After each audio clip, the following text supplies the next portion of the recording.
नमस्कार दोस्तों, स्वागत है आप सबका एक बार फिर से आपके अपने यूट्यूब चैनल जीनियस क्लासेज पर।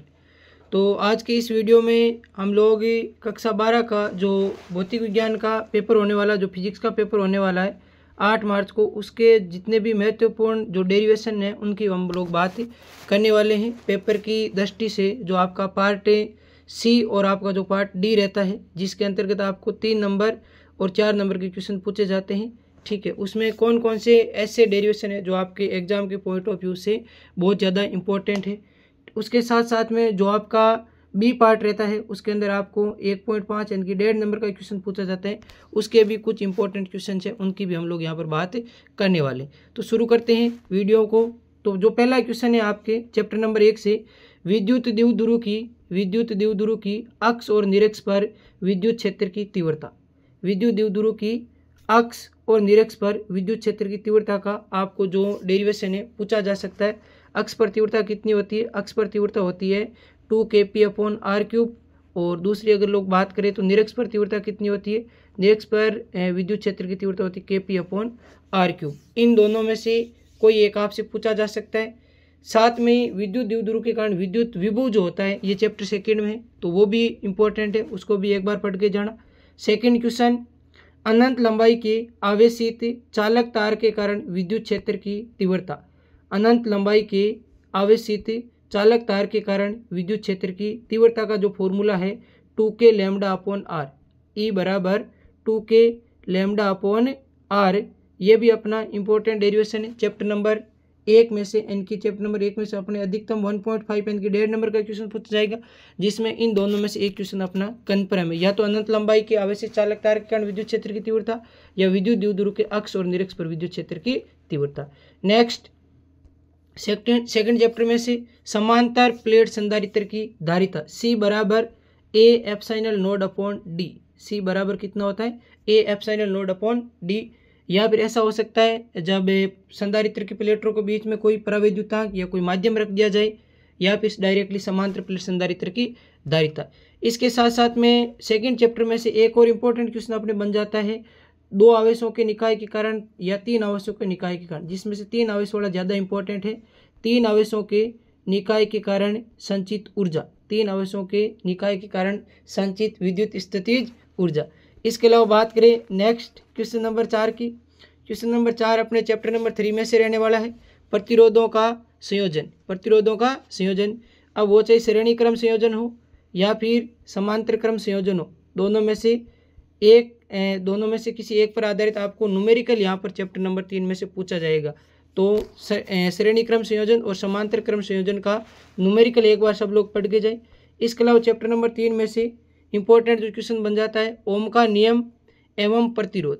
एक तो ओम का नियम V=IR, इसके साथ साथ में प्रतिरोध और प्रतिरोधकता, इनकी ताप पर निर्भरता चालक के लिए, अर्धचालक के लिए और कुचालक के लिए, ये इंपॉर्टेंट क्वेश्चन बन जाता है। नेक्स्ट है अपने चैप्टर नंबर 4 में से गतिशील आवेश पर कार्यरत चुंबकीय बल का सूत्र F बराबर QVB sin थीटा। F बराबर QVB sin थीटा, गतिशील आवेश पर चुंबकीय क्षेत्र में लगने वाला बल। गतिशील आवेश पर चुंबकीय क्षेत्र में लगने वाला बल F बराबर QVB sin थीटा, ये भी आपके लिए इंपॉर्टेंट क्वेश्चन है।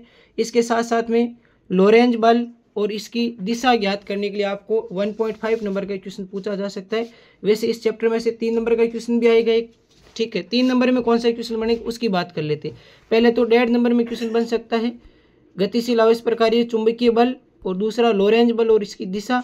अब बात करें 3 नंबर का कैसा क्वेश्चन बन सकता है, बायो-सावर्ट नियम की सहायता से वर्ताकार कुंडली की अक्ष पर विद्युत क्षेत्र की तीव्रता। बायो-सावर्ट नियम की सहायता से वर्ताकार कुंडली की अक्ष पर चुंबकीय क्षेत्र की तीव्रता।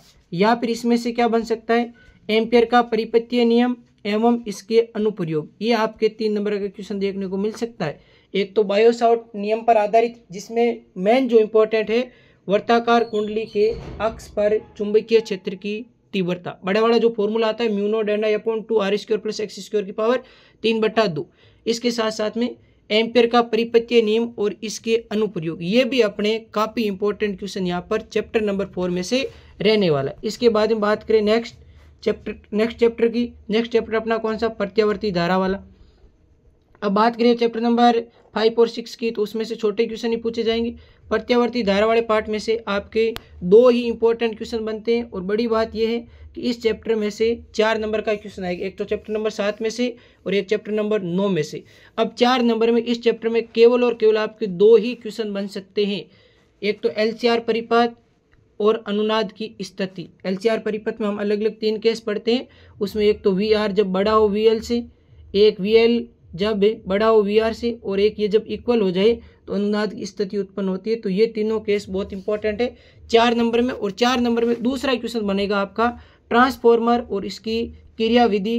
ट्रांसफॉर्मर और इसकी क्रियाविधि, इसमें आपके ट्रांसफॉर्मर के प्रकार हो गए, जैसे ऊंचाई ट्रांसफॉर्मर हो गया और दूसरा अपने हो गया अपचाई ट्रांसफॉर्मर।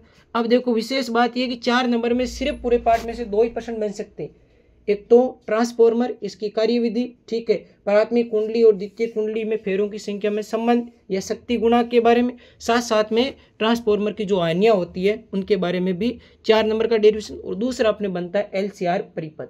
4 नंबर में केवल और केवल 2 ही क्वेश्चन है, अथवा में आएगा और अथवा में यही दोनों क्वेश्चन आपको देखने के लिए मिलने वाले हैं 100%। तो इनको अच्छे से तैयार करके जाए।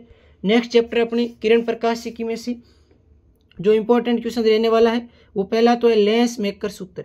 लेंस मेकर सूत्र आपने पढ़ा होगा 1/f equal to mu minus 1 into 1/r1 minus 1/r2। ये होता है अपना लेंस मेकर या लेंस निर्माता सूत्र।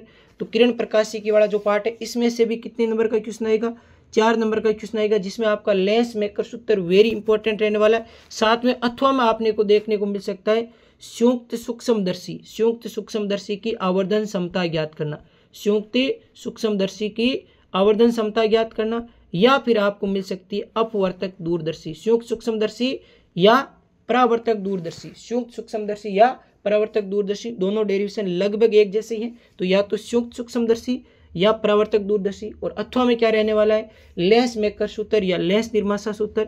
और साथ में आप लोग दर्पण सूत्र भी तैयार करके जाना, दर्पण सूत्र भी काफ़ी इंपॉर्टेंट रह जाता है यहाँ पर, जो कि बहुत इजी फॉर्मूला है दर्पण सूत्र, ठीक है। तो लेंस मेकर सूत्र, लेंस निर्माता सूत्र, दर्पण सूत्र, संयुक्त सूक्ष्मदर्शी और परावर्तक दूरदर्शी। नेक्स्ट जो अपने चैप्टर है उसमें से इंपॉर्टेंट टॉपिक क्या रह जाता है, आइंस्टीन की प्रकाश विद्युत समीकरण। आइंस्टीन की प्रकाश विद्युतीय समीकरण अपने पास में काफ़ी इंपॉर्टेंट टॉपिक हो जाता है, आइंस्टीन की प्रकाश विद्युतीय समीकरण। नेक्स्ट अगले चैप्टर में से केवल और केवल एक इंपॉर्टेंट टॉपिक है बोर का परमाणु मॉडल। बोर का परमाणु मॉडल। अब देखो बोर के परमाणु मॉडल में आपको क्या पूछा जा सकता है, इलेक्ट्रॉन की त्रिज्या ज्ञात करनी पूछी जा सकती है, या बोर के परमाणु मॉडल में इलेक्ट्रॉन का वेग पूछा जा सकता है, या इलेक्ट्रॉन की ऊर्जा पूछी जा सकती है, या आपने जो 1/λ वाला फॉर्मूला सिद्ध करते हैं वो पूछा जा सकता है, या बोर मॉडल के अभिग्रहित जो बहुत ज़्यादा इंपॉर्टेंट हो जाते हैं। बोर मॉडल के अभिग्रहित, पहला अभिग्रहित, दूसरा अभिग्रहित, तीसरा अभिग्रहित अलग अलग या तीनों एक साथ में। इसके साथ साथ में इस चैप्टर में से और इंपॉर्टेंट क्वेश्चन क्या बन जाता है, और इंपॉर्टेंट क्वेश्चन अपने बन जाता है रदरफोर्ड मॉडल की कमियां। रदरफोर्ड मॉडल की कमियां। अब बात करें नेक्स्ट चैप्टर में से, नाभिक वाला चैप्टर है, उसमें इंपॉर्टेंट क्वेश्चन है नाभिकीय संलयन और नाभिकीय विखंडन अभिक्रिया। नाभिकीय संलयन और नाभिकीय विखंडन अभिक्रिया, इनके उदाहरण, परिभाषा अच्छे से याद करना। नाभिकीय संलयन और नाभिकीय विखंडन में अंतर पूछा जाएगा आपसे, या फिर आपसे पूछा जा सकता है नाभिकीय बल और इसके गुणधर्म। नाभिकीय बल क्या होता है और इसके जो गुणधर्म होते हैं उनके बारे में पूछा जा सकता है। नेक्स्ट अपने लास्ट चैप्टर है अर्धचालक वाला जो पार्ट है, उसमें से एक तो पीएन संधि डायोड और इसकी अग्र अभिनति या पश्च अभिनति। पीएन संधि डायोड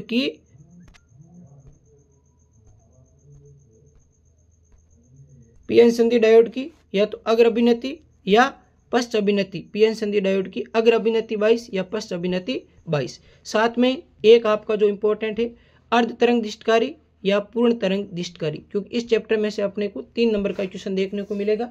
उसमें आपको पीएन संधि डायोड की या तो अग्र अभिनति पूछा जाएगा या पश्च अभिनति पूछा जाएगा, और दूसरा इंपॉर्टेंट टॉपिक रह जाता है अर्ध तरंग दिष्टकारी और अपना पूर्ण तरंग दिष्टकारी। साथ में इसके जो अवक्षय परत वगैरह घुटना विभव वो भी आपके इंपॉर्टेंट टॉपिक रह जाते हैं।